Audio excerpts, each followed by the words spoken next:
So, hey, everyone, once again, it's the Everyday Bowhunter Podcast. Here we are, episode 39, one off of 40. We're cooking along. And here we are, heading the end of May, just had Memorial Day weekend. I got a lot of stuff that's really starting to cook up and gear up because the season really just around the corner when you think about it. Yeah. It's going to come fast. Yeah, it's 4 months for us, but still, you do a lot in those 4 months. Right. If you're not doing your prep stuff now, you can get behind really quick. Yes. And in this episode of the podcast, we're going to talk a little bit about that, and we'll talk about some things with a 10-year compilation of deer study data that I did, and some stuff that's going to interest you about, one buck's move. And then we're going to talk a little bit about how to accentuate your scouting here into the summer and use it for your long-term plan once the season comes around. And that's very important. It's like getting a plan for your plan. Yes. Yeah. Yeah. It's almost backwards planning in a way. But start things off here. Dan and I are running a giveaway. The giveaway ends at the end of the month here, and the first week of July, we'll be announcing the winner. You mean June? July. The end of the month is May. I'm sorry. Don't mess with me with my.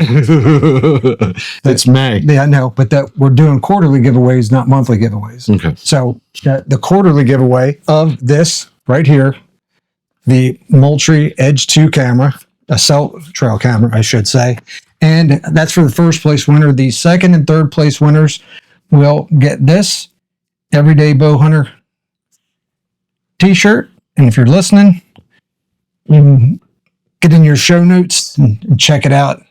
Get links to it in there. But we'll have links to the giveaway. You can still join, still enter as many times as you want up and through till the end at June 30th. It'll cut off. But we will be beginning another giveaway right on the heels of this. As soon as that ends, probably the end of the first week of July or so, maybe into the second, we'll begin the next giveaway that'll end so that you get your stuff basically the first week of October. Right now, I'm looking at a couple things for this. I've talked to a couple different, I'm going to say partners because I'm not partnered with anybody, but a few of the brands that I work with. Yeah. A few of the brands that I work with, and right now I'm looking at a Sitka Stratus jacket. Looking at a little package, a mobile hunter package. It includes like a water purification bottle that you can carry with you, some meals from Mountain House, and some other little camp type stuff for mobile hunting. And the other thing was the Tacticam Pro 3.0 Pro trail camera that I have sitting over here that put in that giveaway as well. So don't have everything ironed out yet, but I'm looking to still talk to some vendors, and maybe this package can grow and go from a single camera like this current giveaway and a couple of our Everyday Bowhunter t-shirts to a whole lot more. Yeah. Starting small and wanting to grow. Yeah. I mean, I think it's great, giving it away, giving back, you know what I mean? All the people that listen, stuff like that. Yep. So if you're on YouTube, go down in the description, click the link there, take it. You can enter right away. It's easy. Just a couple clicks and you're in. Yeah, I entered about 500 times. I'm lying. I think your father-in-law entered. Did he? Good. Yeah, I think Bob entered. Good. I think I saw his name in there. Nice. I saw some of our winners of the very first. Good. Mark. Yeah. I think his brother's in there too. Good. Awesome. Yeah. Heck yeah. So thanks everyone for the support on the giveaway. And this is our way of giving back, and we want to continue to do it. Build our brand here. And one of the things I'm doing to do that as well is I've created a insider portal on the archeryhunting.com website. And the biggest thing with this is it's free. It's not a trick. There's no catch. There's not a month from now you're getting asked to buy anything. It's free. The only reason I'm doing it to where it's gated is because it makes it exclusive to those people that want to be members with us at the Everyday Bowhunter. And I don't want to do the thing on YouTube where they charge memberships for exclusive video content. So this area is going to have video content. When we get to camp, we start doing our thing during the hunting season. We're going to have exclusive content from camp with us up there hunting. For me, it's going to be more of a comedy reel. But I'm going to currently I already have a bunch of video that I'm getting ready to upload into the portal. I have a what I call the kill zone mapping system that lets a beginner go in and understand how to overlay sign and how to put it together and look at an area and say, okay, this is an area that I should hunt, and these other areas I need to leave alone. So it really takes you and takes 70% of the area that you're in and removes it from the hunting equation and allows you to focus on that 30% of huntable terrain based on the sign that you're seeing. So, and then I have what I call my 3-hunt planning system as well. We kind of talk about the fact that we talk about the 80-20 rule with scouting. You want to scout 80% of the time, hunt 20% of the time. And when you're looking at your spots to hunt, you go and say, okay, I can hunt this spot. It has to have this specific weather, wind, thermals, all that stuff. But then if that doesn't work out that day, what's your second hunt? Yeah. Right. Yeah. And then you always got to have those options. What's your fallback third hunt? And there's a lot more to that, but I'm putting all that into the portal this week. But we started off with some other stuff there with, what am I going to say? With, the deer study, the 10-year deer study compilation of data I put together. And it's purely focused on data that affects you as a bow hunter. It's going to allow you to look at that, go through it, and really, I learned a tremendous amount. We're going to talk about some of the stuff that came out of it here in the podcast, and I think you're going to find some of this stuff pretty interesting. But like right now, it's been, I got some bad news this week, and we kind of talked about it in previous podcasts, and I was hoping it wasn't the case, but luckily, it's not as bad as it could be. My right shoulder, I have a partial tear, and I think it's called the supraspinatus I don't know how to pronounce it, tendon, which is one of the support tendons for your rotator cuff. My rotator cuff is not torn, so that's a good news. Yeah. But my AC joint has bone spurs on it, and those bone spurs are basically cutting my tendon. So I don't know how this is going to work out, but I'm hoping I can rehab it to where I'm actually using my brand new bow. Well, I'll just say this. They always almost force you to do physical therapy. This shit never works, and then you go into the knife. I'm not trying to discourge you. It's just I just need to get through the season, and then if I got to tolerate what you can tolerate and get through. Yeah, I don't. I was shooting really, really good before this happened. I mean, true story is you might end up doing a lot more ground hunting because climbing and stuff like that might be harder. I don't know how much I can carry on my back with the shoulder, everything. It just depends how it works out. Right now, I know you'll make it work. Right now it sucks, but we're going to hopefully get somewhere with it where I'm at least tolerable for the season. Yeah. I can put up with a lot of crap.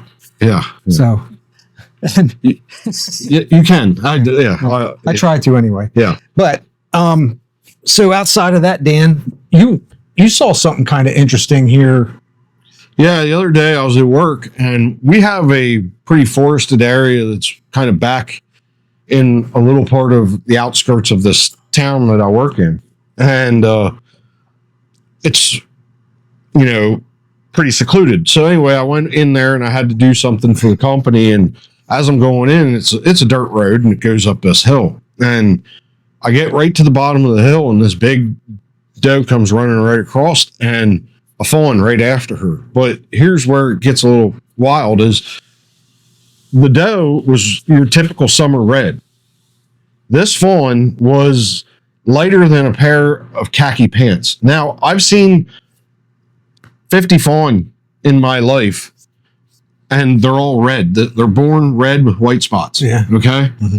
This thing, you could not see spots on it, and it was just the whole body, head to ass, was just the lightest color tan. Here's the kicker. We do know that there is a piebald buck running around up there last season. Now, chances are he got a hold of this doe. And yeah, I got a hold of her all right. So what happened is they ran in front of me, and I kind of did like a double, let's call it a triple tap. I'm like, what the hell am I seeing? Well, they ducked down into this little like ravine, gully, we'll call it. And I was like, you know what? I got to see that I saw this right. So I pulled up, and there the fawn's head was like kind of hidden by the mom's butt, but I got to see the whole body. Now, here was true contrast, standing side by side, total horizontal, that line of view, right out in the open, down in the woods in an opening. Mhm. There they were. The mom was just sitting there looking up at me, and the fawn was kind of tucked in behind mom, but I got to see the whole bodies, and it's just like night and day.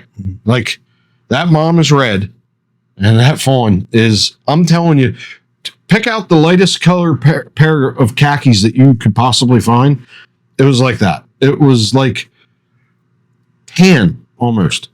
Like, not like tan like a normal deer, like in that transition. Like, I mean, it really was like light tan. It was really cool to see. I was like, would be interesting. Not long after that, I called you. I was like, dude, you ain't gonna believe what I just You saw. said about putting a trail camera in there. And I haven't. I got busy with work and putting an awning in front of my house and all that stuff. Yeah, just I got busy, and I still might. But I kind of want my cell cam for up at camp. We're going to be going up in a couple of weeks probably to finish the plumbing and all that stuff and do some scouting. And I want my camera up where I'm hunting. I mean, I can hunt this property, but all the guys at work hunt this property. It's a little crowded, Yeah. Now, when it comes to the cameras and stuff, the one thing that I feel really good about right now is it seems like every place that I decided to put a camera, I'm now seeing bucks on it. Yeah. And some of these bucks are really starting to show as far as their velvet and coming out. It's one of my favorite times of the year because on camera, you watch the growth. You watch the growth. You see the does that are walking around. That see the fawns that were born. And which is neat is last week, Jevon's camera, the doe popped early, which normally I'm thinking maybe the first, second week of June kind of time frame. But she damn near had that fawn on camera. Yeah. Like, that was wild. I was like, whoa. She was like, that thing was barely standing, and she was sitting there licking, cleaning it up. I was like, holy shit. If you're new to the podcast, last year, my wife and son and I were out riding our e-bikes out, and I was kind of scouting and checking cameras and stuff, and I had a bear destroy my one camera. Which time? Well, we had stopped, and I'm messing with my pack, getting ready to walk in the woods, and my wife goes, Mike, stop. Because I was like, she's like trying to get my attention, and I'm like, whatever, not paying attention to her. And she's like, hey, there was just something like, I don't know if it was a doe or a fox or whatever it was, but because it was really thick that time frame. And down here below, it ran up to almost to the road and then turned around and bolted. And I'm like, okay, whatever. I didn't see it. I'm I'm messing, see my camera's destroyed.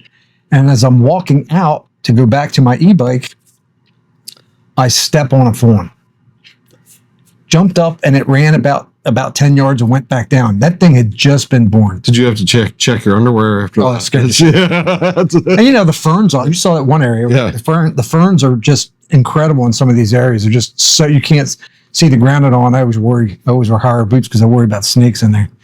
And but anyhow, I had almost stepped on a fawn. But that time frame was like the second week of June. So, I mean, it really shows you how the gestation period can be different for different deer. And when did that deer get knocked up? Were they on a different cycle? They talk about different doe being on different estrus cycles in different parts of the mountain. Whatever. It's like, it could have happened at the beginning of rut. Could have happened. There's like a second rut that happened, so the fawns are being born staggered almost. Yeah. There's that. Yeah. Yeah. Definitely being born staggered. Yeah. But it's really interesting to see on camera now that the spots that I selected or scouted worked out. Not this past weekend, but the weekend before, I had went turkey hunting on a Monday and Tuesday. And that Monday, which is really neat, Dan. So here I am. I'm half-assed turkey hunting because I'm not getting anything to call back to me, right? And I'm in an area that I hadn't been before. And I'm just kind of scouting along, and I start seeing all this deer sign. So now I'm deer focused, and I forgot about turkey.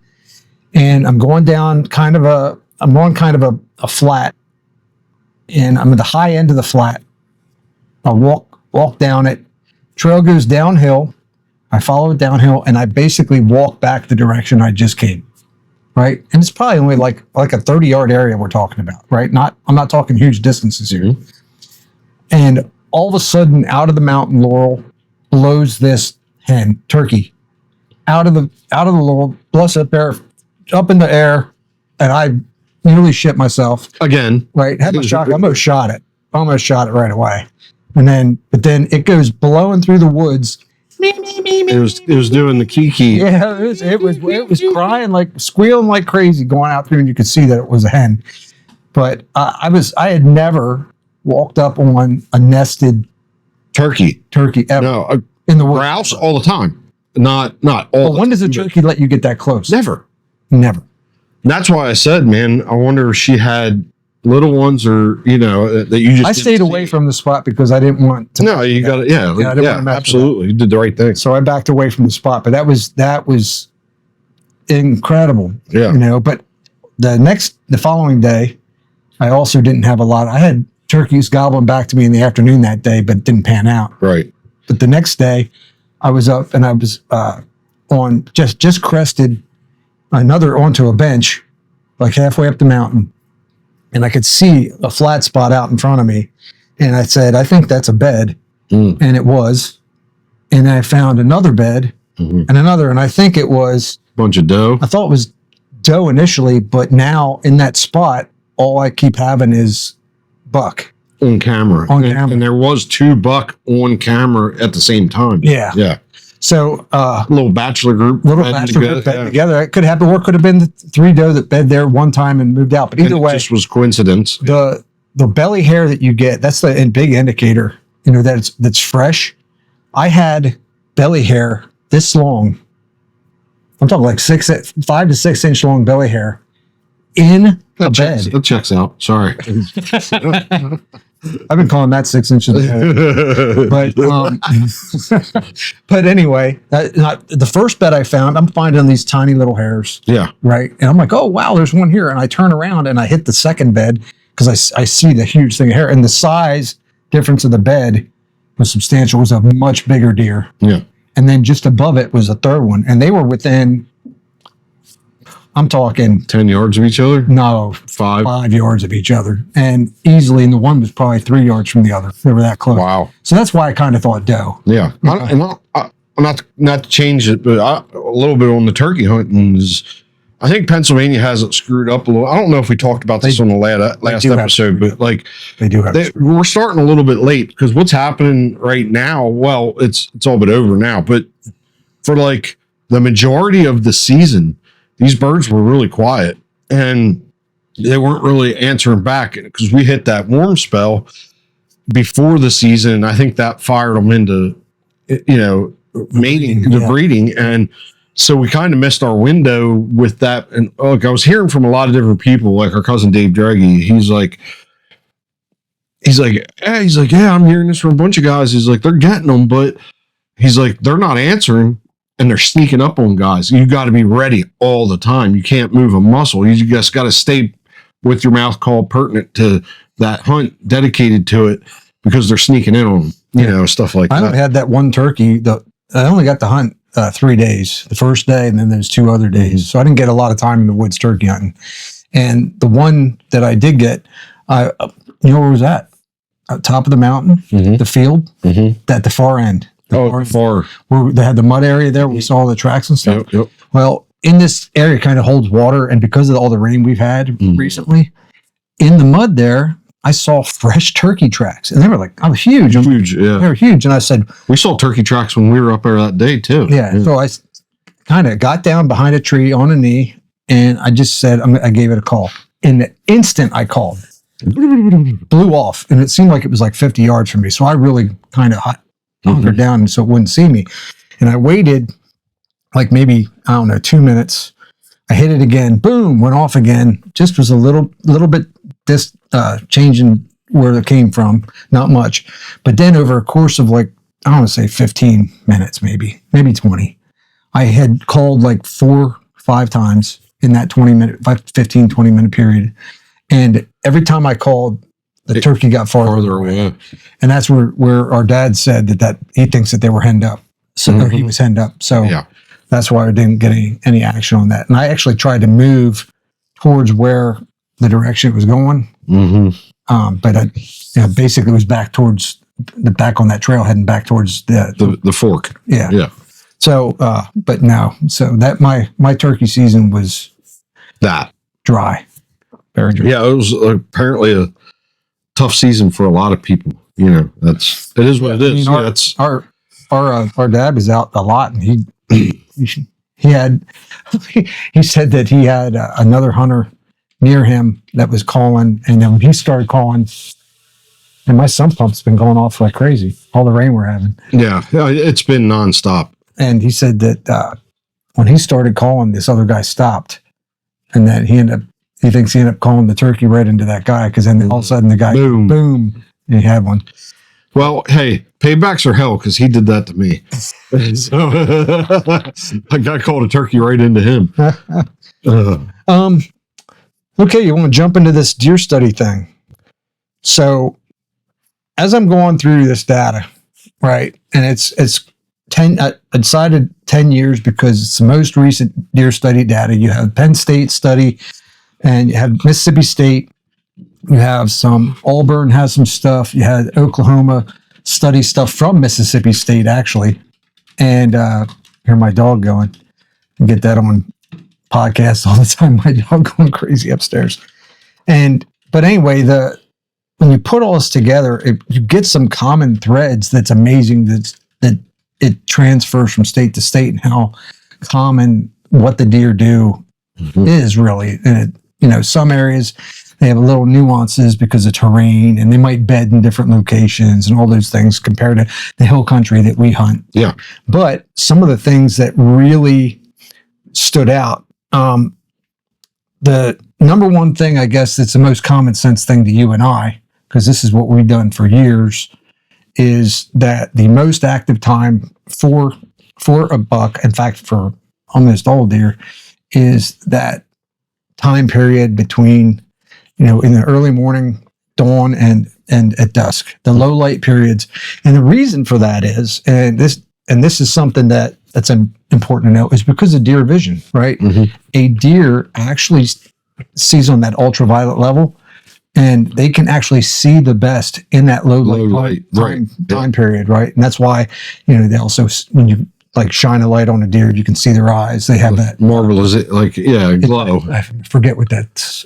It's that nocturnal look. What the name of, I forget what the name of it is, but that causes that reflection. But anyway, that's why they can see so good in that time frame. And so when you think you're the most nocturnal bastards, yes, when you think you're the most covered and they can't see you as well, is actually when they can see you the best. So it's when you need to really stay still. But in those time periods, it's important. One of the things that I thought was interesting, and I think I said this last year when we talked about the Penn State study by itself, is that says that a lot of, not necessarily your youngest bucks, and not necessarily in the earliest part of the season, like if you hunt in September, but once you get into October, most of your mature bucks are bedded by anywhere from 4:30 to 5:30 a.m., well before first light.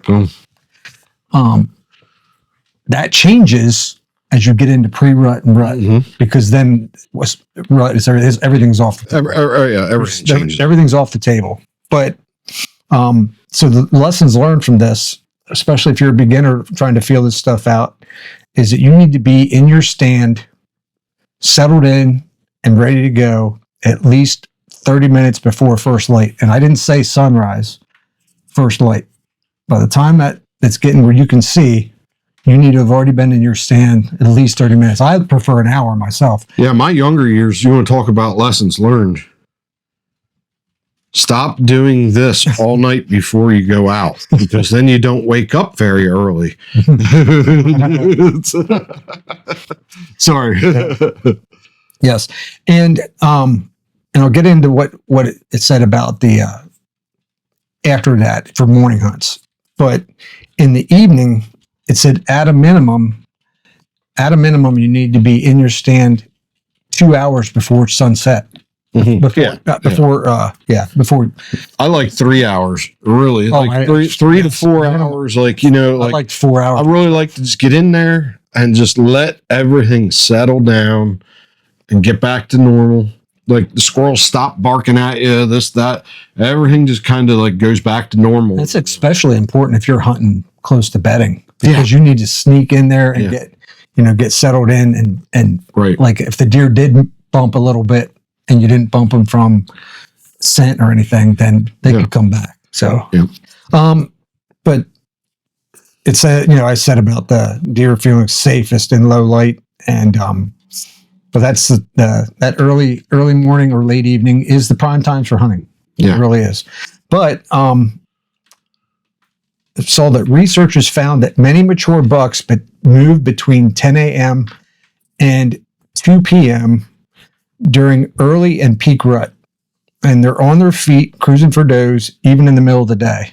Now, on top of this, bucks will get up from their bedding and feed around it, close by it, within 200 to 400 yards of where they're bedding, and go back to the bedding spot.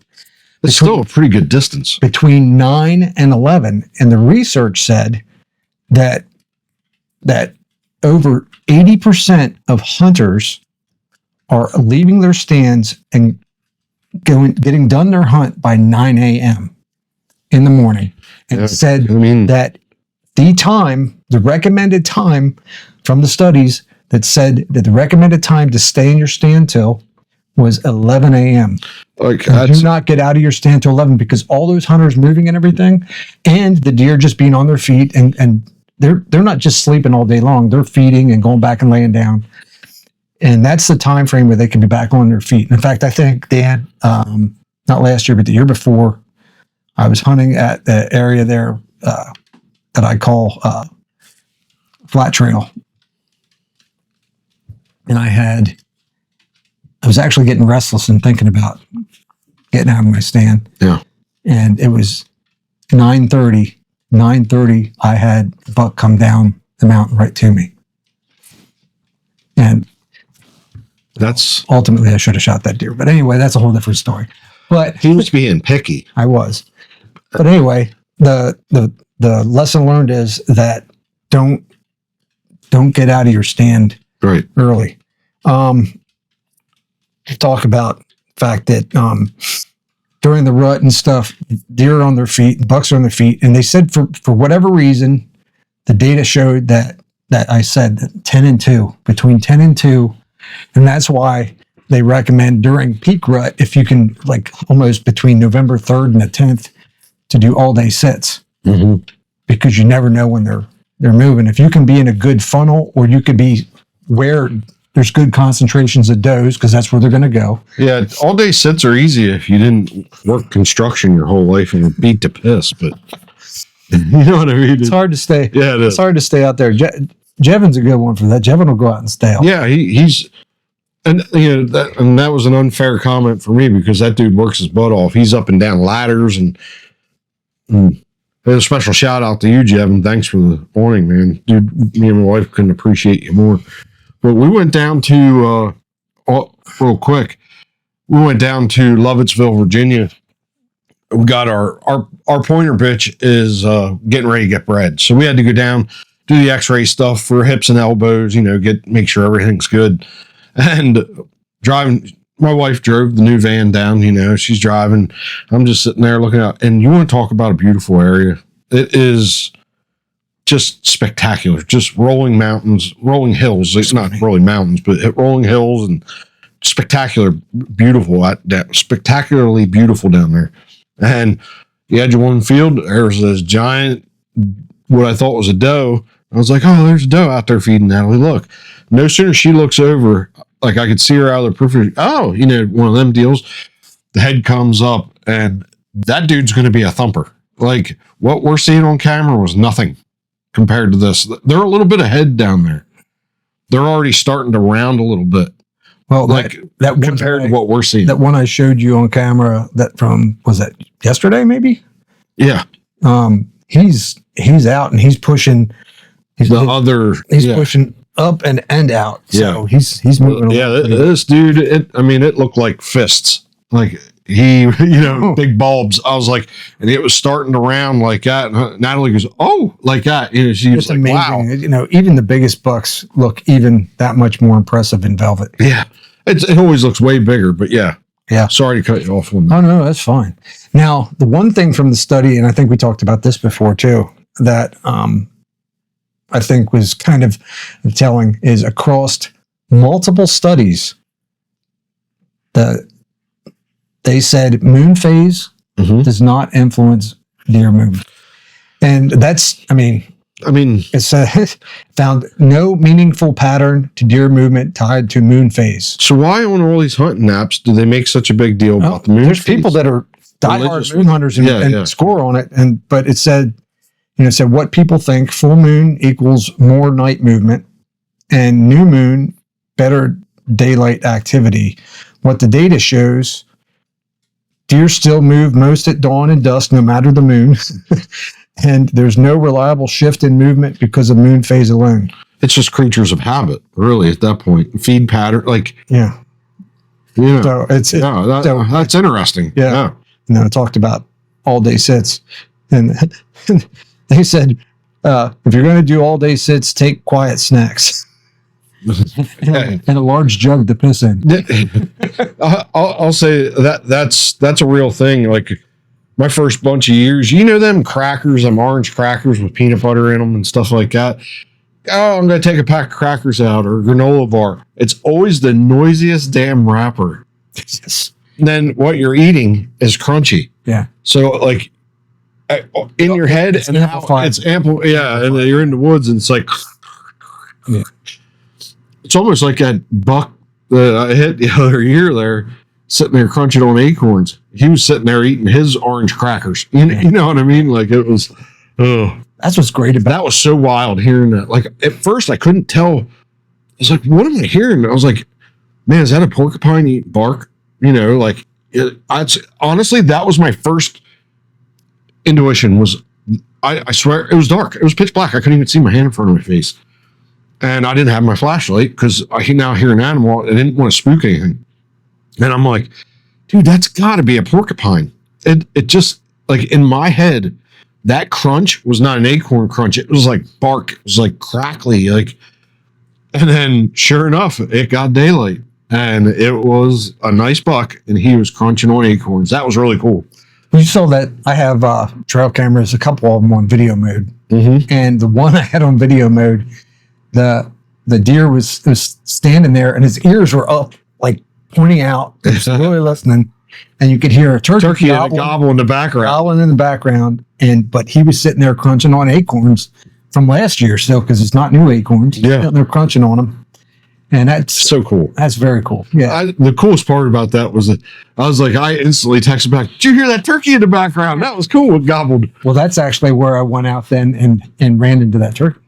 Okay. Yeah. So on that camera, I had actually had a hen on camera like 2 days in a row, just right in front of the camera, just hanging out. And I was trying to figure, because it's not like, the spot's not like something that you would think that a turkey would want to be there for a long period of time. If you went there and saw it, you would say the same. I mean, you got to do your scout with that too, and look at all the scratch marks and like feed patterns going up. And generally, a turkey, so after they fly out the roost, they're going to be flying down, and then they're feeding up or out. So they traditionally, they don't like normally go down the mountain. Mm-hmm. They're going to feed up the mountain. Yeah. And where we hunt, that's that. When I say that, that does not apply to everybody else and where you're hunting. I'm just saying specifically to us in where we're hunting in Pennsylvania, with what I've seen with my own two eyes, and I've done a lot of turkey hunting, is they feed up the mountain. I am farthest thing from a turkey expert, and I'm not a great turkey hunter. So it's hard for me. Every time I go out, it's a challenge. I'm trying to get better. Actually had a nice mouth call that I was using this year. Finally, you started getting pretty good with that. Able to use a diaphragm call for once, and have been horrible for years, and just tried to get and tone it in a little bit. And thanks to Long Branch Game Calls for that, helped me out with that. But Now, one of the things that I wanted to talk about, Dan, was that now is the time when, if you haven't scouted at all up to now, it's really, you get into July, especially July, August, you got to get out there, because my cutoff, I don't even like to get in the woods anymore in September, because I want to leave my spots alone. I want to have my spots all narrowed down. I know what time of year I want to hunt those spots. Everything. So I've put all this together, and I don't want to go in there. So if you go out there and start scouting now, you need to go out with the right mindset and understand what the sign's telling you. It's like physically you can get out there and do the work until August, right?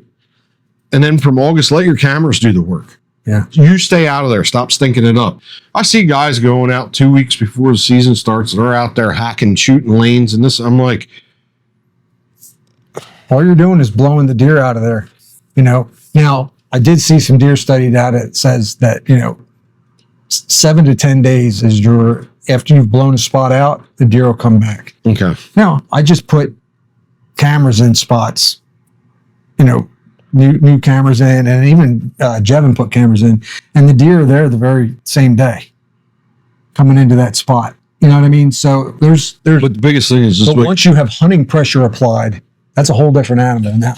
like me, when I'm going in, I'm doing very little of touching. I'm not taking branches and pushing them out my way and this and that. I'm trying not to even, like, I try to practice my scouting the same way I would when I'm hunting. And I'm going in the morning or coming out in the evening. Last thing I want to do is think up a spot. So if I'm going in scouting, still walking lightly, I'm kind of keeping that practice. It's all muscle memory. It's not just muscle memory with your bow. It's the physicality of hunting and scouting. Like, I'm trying not to touch much. Now, the one thing that's different, and we talked about this before the podcast, the one thing that you need to do differently between scouting and hunting is when you're scouting, you're walking on deer trails. You're following it You're to see where and what. To see where it's going. You're seeing what's going on. You're looking for historical rubs. You're looking for new rubs. It depends on when you're out there, right? You're looking for scrapes. You're looking for old scrapes. You're looking, depending on when you're out there, to see. I found a bedding area. Is this a bedding area now, or is it bedding area? The middle of hunting season bedding area. Or is this just one stop overnight? Yeah. It's just all these things you're putting together. But the thing that you have to do, once you do find what you think is going to be a spot, and you've already looked at your winds, your thermals, and all that other stuff, and now you look at your spot and you say, okay, now how can I actually get in here? What's my access? And how can I get out? Because I give a great example of this. Last year, I was going to say something different. I just thought about this one. Last year, I had talked about, I walked in on that buck. He stood up. He was in his bed. He stood up, and I had a little standoff with him at up to 15 yards, and I couldn't get to where I could take a shot, and he walked away. And then he came back later on that evening, right in the dark, and I had my bow on the ground, right? So now I have this buck down basically 10 yards, 15 yards away, and he just is kind of feeding away from me. I didn't get down out of that tree for another 15, 20 minutes because I didn't know where he was at. And I kind of knew the direction he went in, right? And I had hoped he went in that same direction. So now my exit out of there is as quiet as can be.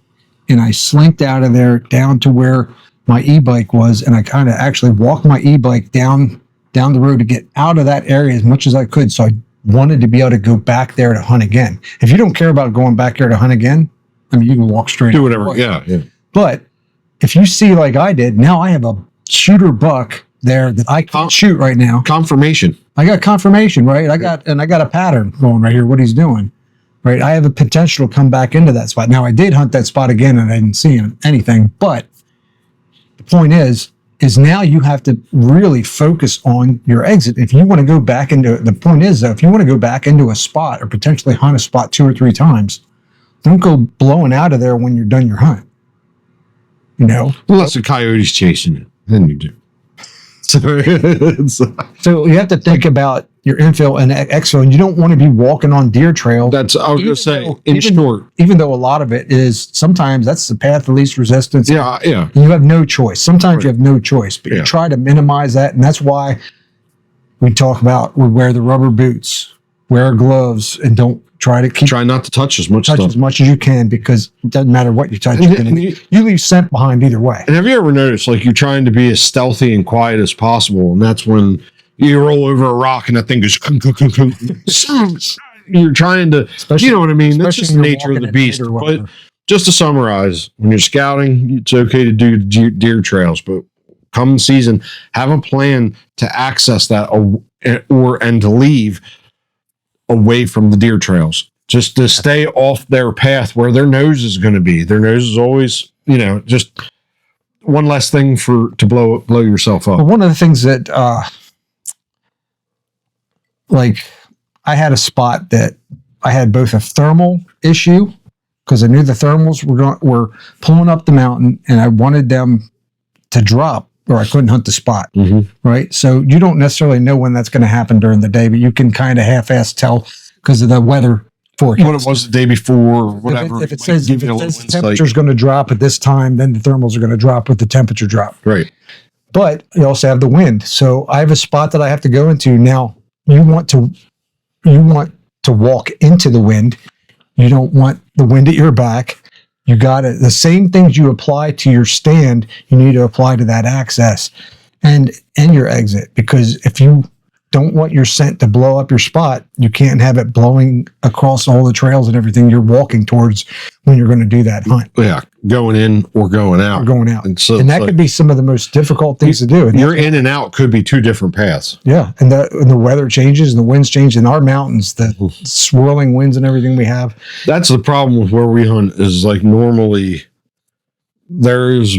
it's tough terrain. So it's like there's really one way in, one way out a lot of times. Yep. Because it's like you either have like the thickest of jaggers over here. So you're hunting them transitions. That's why. It's like over here, it's like just god awful thick. And then over here, it's just swamp. You know what I mean? Yeah. And it's just like, okay, so my only true natural path is in this way. And the deer trail's right there. Yeah. But you're trying to stay off of it a little bit at least. And, it can be tough. It can be very tough. Yeah. And sometimes you just got to say, okay, where do I believe the deer, based on my scouting, where do I believe the deer's coming from for this morning hunt? Do I think they're coming from the east? And then can I get away with crossing and walking on all these deer trails up to there? Because he's going to go to the way I'm coming from. Right. I mean, a lot of ours is like, it's either up or down, unless you're hunting by the fields, then you're talking laterally, but for the most part, or horizontal, whatever. But for us, a lot of time, it's like, okay, at night, they're getting ready to come down off that mountain, down to the fields. You know what I mean? So you're going to hunt that different area, find that transition in between the two. And that's the times when it's the timing of a little bit easier, because you can walk up across a ton of deer trails to hunt, waiting for them to come down. Yeah, and that's the thing too. That's just it.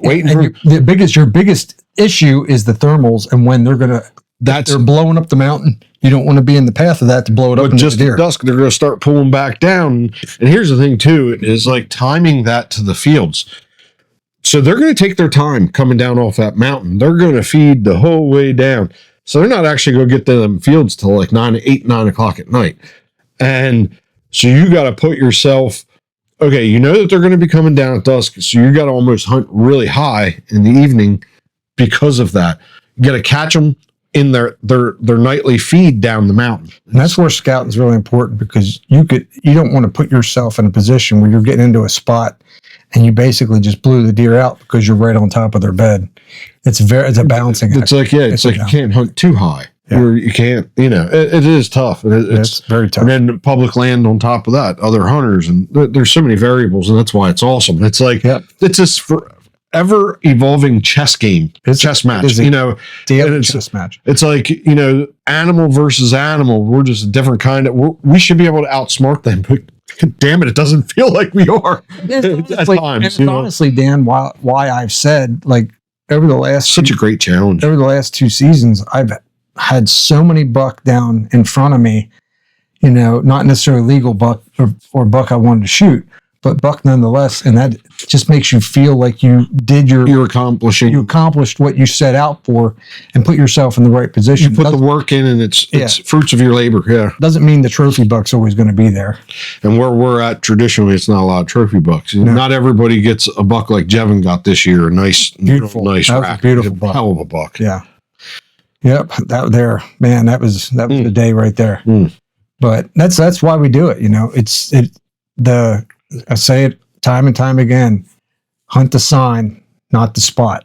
Yeah. Focus on your sign, because you can fall in love. I am definitely a victim of this. I sometimes fall in love with spots, and I've overhunted them. Yeah. And it got nothing from it because I didn't focus on the sign. And you'll go, got to hunt the hot sign. And I'm sitting there just rolling my eyes. But when I'm out there, I'm looking at them going, damn it, that's historical.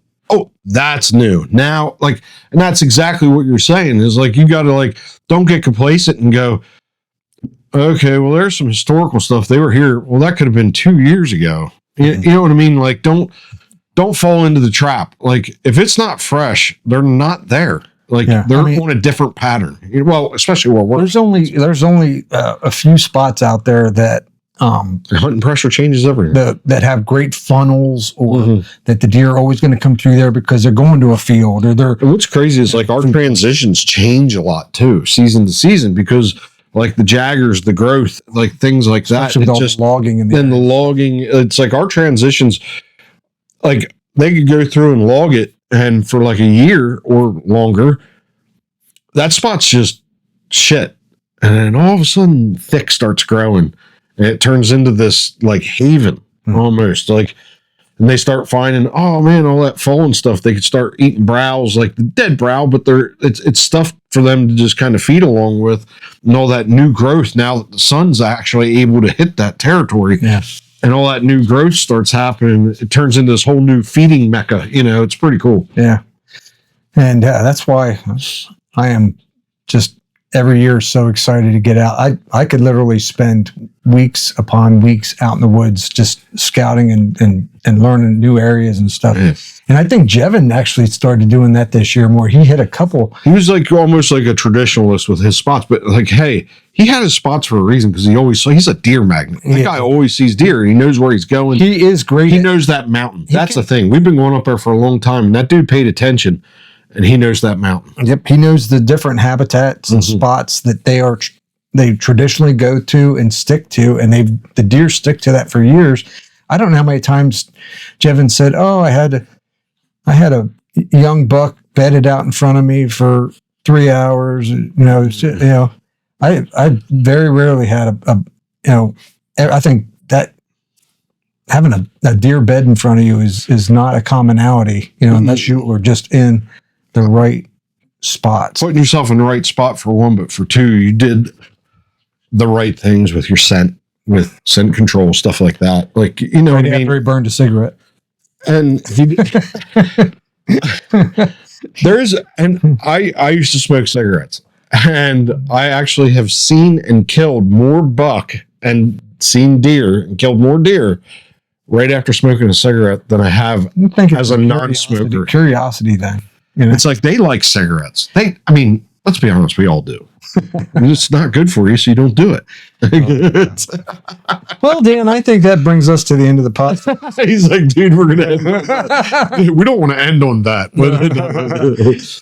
But once again, hey, I invite you to go in and check out the giveaway. Look at the links below in the description, whether you're in show notes on Apple Podcasts, Spotify, or on YouTube. In the description, we have the information there. You can go learn more about it. Learn more about the insider portal at archeryhunting.com. It's a bunch of the stuff that I'm putting in there. Enter the giveaway. And, we're going to make sure that we just show some gratitude, man. Once we do the drawing is automatic. I'm using a software, a website called gleam.io. And they basically have a thing where you just click a button and it selects the winner. So we're not going to be any favoritism or this guy did us a favor or any of that crap. It's going to be automatic, and may the best person win. Yeah. Hey, congratulations and a while, but no, good luck. Get in. I think what's cool is I showed a guy at work how to do it. Right. He's like, oh, what do I do? And I was like, oh, click on this. And then there's like different ways to get more entries. And it's like, you could answer this question. You could do this. You could do that. You could sign up for Everyday Bowhunter, and it will all like increase your odds of winning, which was pretty cool. Right? Yes. I was like, that's neat. Yeah. So it gives you more ways to interact with Everyday Bowhunter content, learn more about us and the stuff that we're doing on the website, and hopefully win something. Yeah. So anyway, once again, that puts episode 39 in the books, and we'll look and see you on episode 40 down the line. Thanks, everyone. All right. We'll see you. Hey, this is Mike once again. I hope you enjoyed the podcast. If you want even more content from the Everyday Bowhunter, I invite you to go over to everydaybowhunter.com or archeryhunting.com. It's the same website for the Everyday Bowhunter. In addition, if you haven't subscribed, go to our YouTube channel. We have a lot more than the podcast there. Got more video coming every day, a lot more content. In addition, if you go over on your podcast channels, if you're already there, whether it's Spotify, Apple Podcasts, whatever, please give us a 5-star review. Give us a follow. We really appreciate it. In addition, if you see an Everyday Bowhunter shirt like this, go ahead, go to the website, go to YouTube, click on it, buy one of our shirts. Every little bit helps. We're not sponsored by anybody. In addition, in our descriptions and our show notes, we highlight products that we use and buy that we love. Now, every time you click on one of those links, we get a small commission. It really helps us out. Like I said, we're not sponsored by anyone. You're our sponsor. So with your support, we can make this channel even better. I appreciate it. And until then, I will see you next time.